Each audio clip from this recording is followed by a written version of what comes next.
Om Sahana Bhavatu Sahana Bhunaktu Sahaviryam Karavavahai Tejasvinavaditamastu Ma Vidvishavahai. Om Shanti Shanti Shanti. And let's see if we can share the screen. Okay, share. Here we go. July 20th in Asia. First topic, continuing awareness. So this is the question we answered last time, and we're going to review the answer, just a few major points. In Gurudeva's teachings, is awareness synonymous with consciousness? How do these two relate to the mind? The major points we have covered so far are, first key concept, awareness is the witness. In the Agamas, the Sanskrit term for awareness is sakshan, which in Tamil is satchi. We didn't do the Tamil last time. Satchi. Second key concept is that consciousness is what is being witnessed. We have our two examples. I am witnessing sadness. I is awareness, and sadness is the state of consciousness.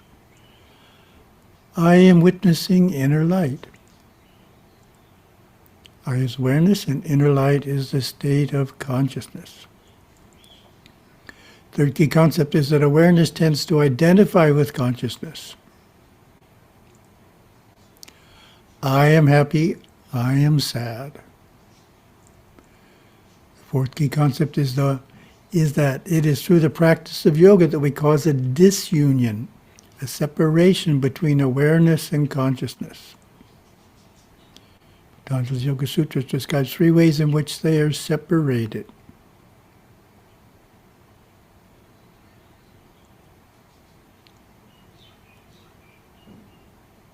The first way is when mental activities are restrained for a very short period of time, such as a few seconds. Second way disunion takes place is in deep meditation, which is a more sustained experience, ideally lasting for at least a few minutes. Third way is at the time of moksha. This is a permanent separation that cannot be undone. So that completes our review. And next we have new material on awareness. This is the idea of moving awareness. You can practice controlling the state of consciousness that you as awareness are currently experiencing. If you are in a slightly depressed state of mind, move awareness into a happier one. If you are jealous of an individual, move into a state of being happy for what he or she has achieved. What comparison did Gurudeva use to illustrate this idea of moving from happiness to sadness, depression to happiness? He said the first one backwards. Sadness to happiness and depression to happiness. He used a common illustration. Gurudeva taught this principle by comparing the states of consciousness and individual experiences to a large city, and awareness to the traveler through the city. So that, for those of you who don't know, is San Francisco. He wrote, generally people take problems too personally by identifying closely with them. When they experience anger, they are angry. When they experience bliss, they are blissful. The mystic identifies with the experiencer instead of the experience. He sees himself as pure awareness that travels in the mind. When he is in San Francisco, he is not San Francisco. Similarly, when he is in anger, he is not anger. In Gurudeva's statement, awareness is being called the experiencer. He says to himself, I am pure energy. I am the spiritual energy that floods through mind and body. I am not the body, the mind, or the emotions. I am not the thoughts I think of or the experiences I experience. Thus he molds a new identity of himself as a free being who can travel anywhere in the mind. Such a person is always at the top of the mountain. Gurudeva wrote about the need to be able to move awareness nimbly for this realization to occur. The self, Parashiva, is so simple. You have to be so simple to realize the self, not simple-minded, but so unattached. Awareness has to be able to move so nimbly through the mind, like a graceful deer going through the forest so deftly through the mind that none of the sticky substance of the mind, so to speak, sticks onto awareness and holds it steadfast for a period of time. And only with that agility can you move awareness and quickly to the source, in on itself, until you come out having realized the self. It is an experience you come out of more than go into. In the Shum language, the perspective of awareness traveling through the mind is called Shumif. And its definition, one of four perspectives, the meditative viewpoint of being awareness flowing from one area of the inner mind to another, the mind itself being stationary. So that's important. All areas of the mind always exist. And you, as awareness, are traveling through them. So you are moving, but the mind isn't moving. It's like the United States. All the 50 states are always in the same place. But you, if you are a traveler, are moving from one to another. The perspective of the Shumchef language, it is also simply called the Shum perspective. In Saiva Siddhanta, it includes the deeper meditative practices. It is Advaita, or a monistic viewpoint. Also in the Shum language, we have two words for awareness that relate to our discussion. First one is ni-if, individual awareness or perception, which differs from vast consciousness. The observation of individual awareness distinguished from impersonal consciousness.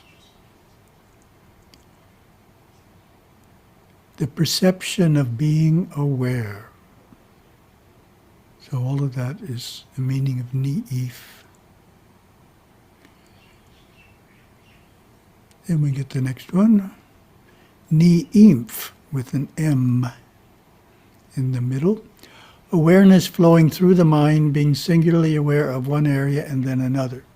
So ni-if is stationary. Hasn't started moving yet. Or, let me say that another way. Awareness, when it is stationary, meaning staying in the same state of consciousness, is ni-if. When it moves from one state of consciousness to a different one, then it's ni-imph. So awareness flowing through the mind, being singularly aware of one area and then another. Ni-imph constantly changes its name to the name of the area it becomes conscious in while traveling, and is only called ni-imph when it is the thread of consciousness. Traveling or in between one of the names of awareness and another. For instance, ni-imph, when traveling through balikana, type of inner light, is then called balikana. And when traveling through the experience of Simshumbisi, it is named that. Ni-imph can travel from the seventh to the fourth dimension. Its home is the fifth and fourth dimensions, but it usually resides in the fourth, looking at the third, in contrast to E-if, which is the observation of awareness flowing only through the higher areas of the mind. So So this is just a brief mention of EEF, which is a different, what would you say, different form of awareness? Or it's probably better to say it's awareness working in another realm. NEEF is awareness working in one realm, and EEF is awareness working in another realm, which we're not looking at today. EEF. But just let you know it's there. So back to NEEF. Awareness traveling while seeing with the inner eye and hearing with the inner ear into and out of areas of the mind.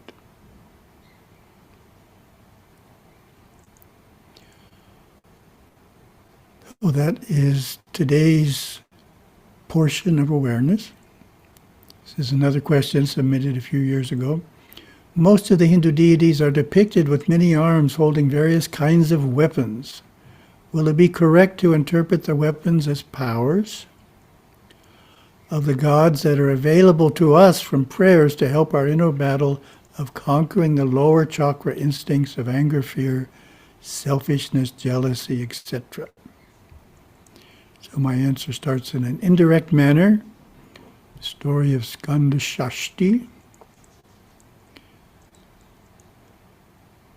Third annual festival for Lord Murugan is Skanda Shashti, which is celebrated on the 6 days after the new moon in October, November, with festive processions and pujas invoking his protection and grace. It honors Murugan's receiving the veil. His lance of spiritual illumination, Jnana Shakti, and culminates in a dramatic victory celebration of spiritual light over asuric darkness, which tells the story of the legend of Lord Murugan defeating Surapadma. The asura Surapadma had taken the Devas captive. Lord Shiva asked Lord Murugan to destroy the asuras and free the Devas from their cruel bondage. Lord Murugan reached Tiruchendur with his huge army and encamped. He sent his lieutenant Veerabahu to the asuras as an emissary and asked Surapadma to release the Devas. Since Surapadma turned down the request, war was started. Tense battle continued for a few days. During the first 5 days of the war, the brothers of Surapadma and all other asuras perished. On the 6th day in the battle between Lord Murugan and Surapadma, Surapadma became a gigantic mango tree which threatened to smother the world. Murugan cleft this tree with his veil, and Surapadma then took shape as a peacock and a rooster, both of which charged at Murugan. However, the deity tamed both with a single loving glance. To commemorate the defeat of the asuras, Murugan ordered that the peacock and rooster should respectively become his mount and emblem of his standard. So we have lots of emblems of his standard here in Hawaii. Thus Surapadma's gift of immortality by Shiva was recognized, and he became in the form of 2 birds, the transformed and submissive symbols of Murugan's dominance.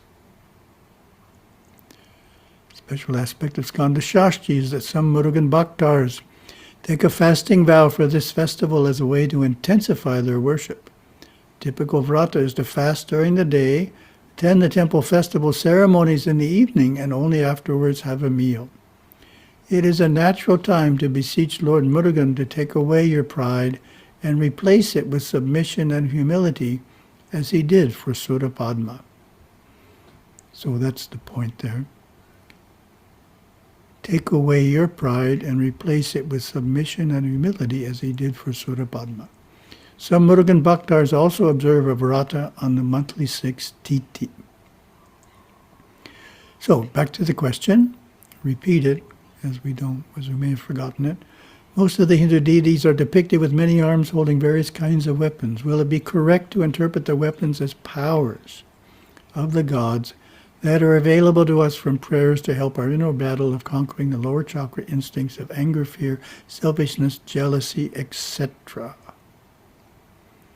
Answer. That is also my perspective. The battle is actually inside the person, the higher nature gaining control over the lower nature. However, that is too subtle to talk about in an effective manner.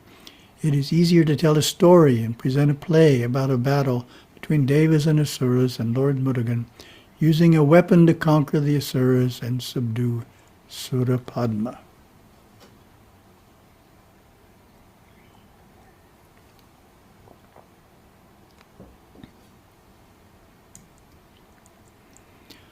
Oh, 64 character qualities.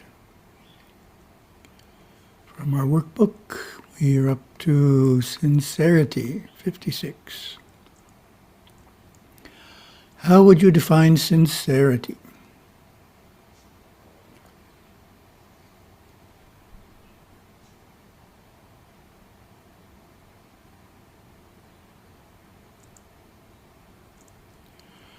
The workbook gives this definition. Sincerity means being without deceit, pretense, or hypocrisy. I practice it by being genuine and honest and refraining from making statements I don't really believe in. The opposite is insincerity. It takes great sincerity in life, says Gurudeva, to control the mind, and the power to be sincere is based on honesty. Honesty, Arjava, gives a great boon to you. It gives you stability, makes you strong, and makes every atom in your being vibrate with an inner power. It gives you perspective. It gives you the eye to justice. But you must first be honest with yourself. Next quote from Gurudeva. The word insincere describes a person who doesn't fulfill what he knows he should fulfill, but pretends that he does. We call him insincere. That insincerity doesn't hurt anybody but himself, because you can't send anything out into the world but that it comes back to you. Reflection. Take a moment to identify a few ways in which you could improve in sincerity.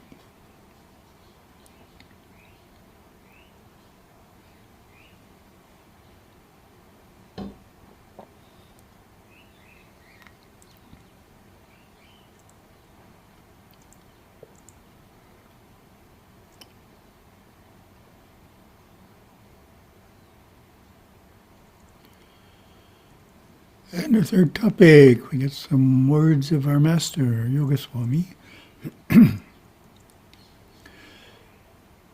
We can give initiation by thought to people in Singapore while remaining here.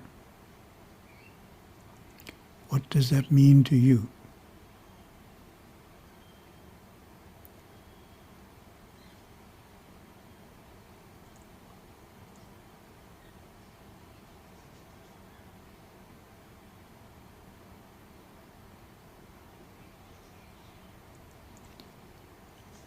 Well, jokingly I say, it's a great way to save airfare. Don't have to go there to give initiation. You can just stay where you are and give it. But seriously, it shows that you can act through omnipresent consciousness. In other words, omnipresent consciousness isn't just a state that you have. When you're in it, you can actually do things. Of course, that's pretty advanced.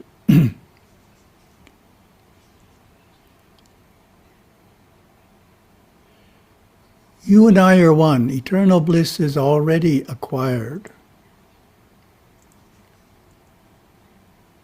What does that mean to you?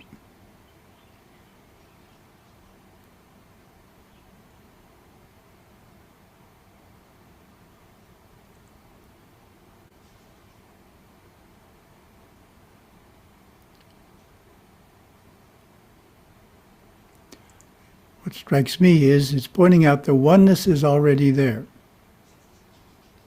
We do not need to do anything for it to happen. That's sometimes the default idea is I have to do something to become one with Yoga Swami, or to become one with Shiva. I'm not one with Shiva now. I'm not one with Yoga Swami now. That's not the correct way to look at it. Part of you is already one with Yoga Swami and one with Shiva. You're just not aware of that part of you at this time. So the key is to learn to become aware of it. But it's right there, right now.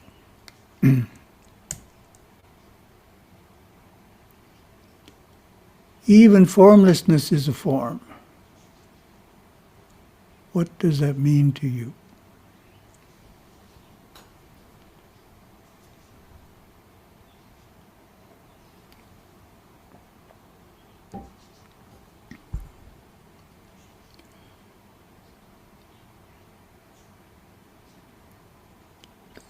This is probably a new idea to many of you, so it's all right not to know what it means. So, Satchidananda, or consciousness as an endless inner space, is described as formless in the sense of being amorphous, without form. Oh, it's like the sky is amorphous, doesn't have a specific form, but it is still a type of form. It's an amorphous form. So Parashiva is beyond even being amorphous.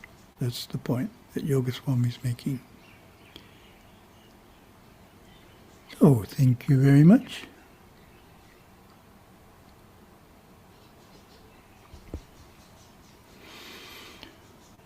Oh.